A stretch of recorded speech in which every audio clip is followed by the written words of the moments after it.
made today. Just could not. 7 key players have passed.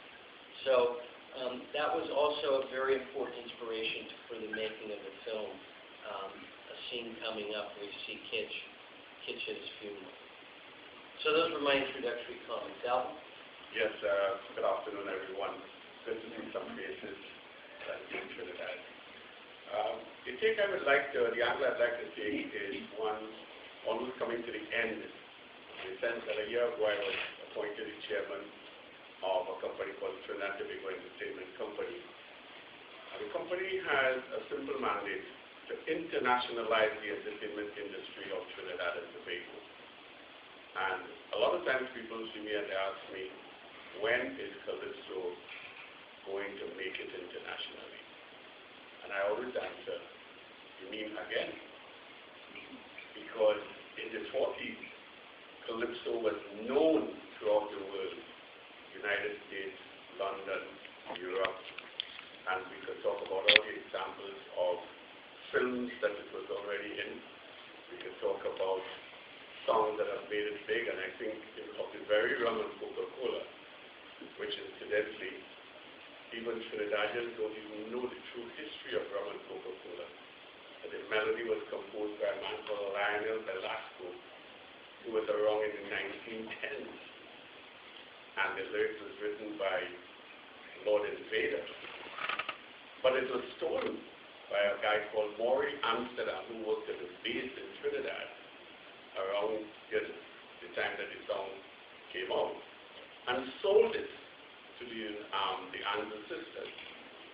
And that song sold millions and is still selling up to this date. And in fact, it's considered one of the greatest all-time hits in terms of song, any song.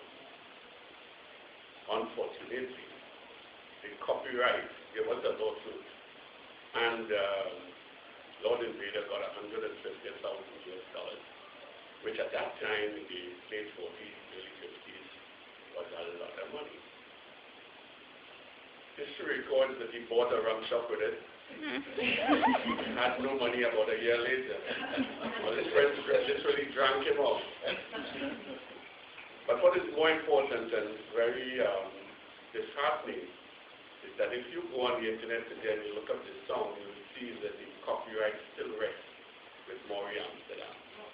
The court ruled that he would remain the official owner of the copyright of this song. And there are a lot of things like that when you start to talk about Calypso. And my passion for researching and documenting as much as I could about the Calypso started very early in my life for some reason. I just had a fascination for it. In the 1990s, from 1992 to 2000, I produced over 300 hour-long programs called Calypso Showcase, interviewing many of our Calypsonians.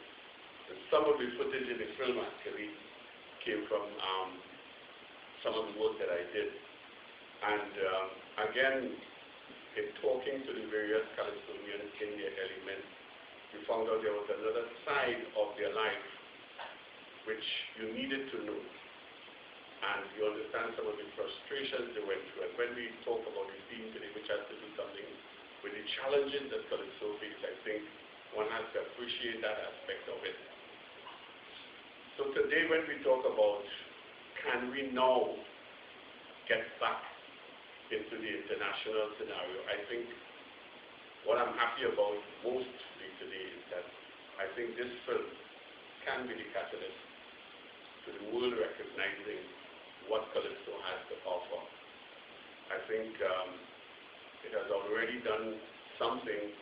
Superior has been able to perform in Brazil and finally it's well received there, and in other parts of the world through our early days to expose the film.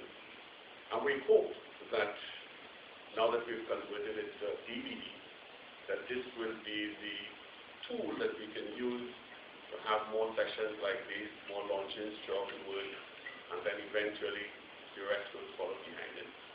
So those are the opening remarks that I want to give, and hopefully from your questions you see what else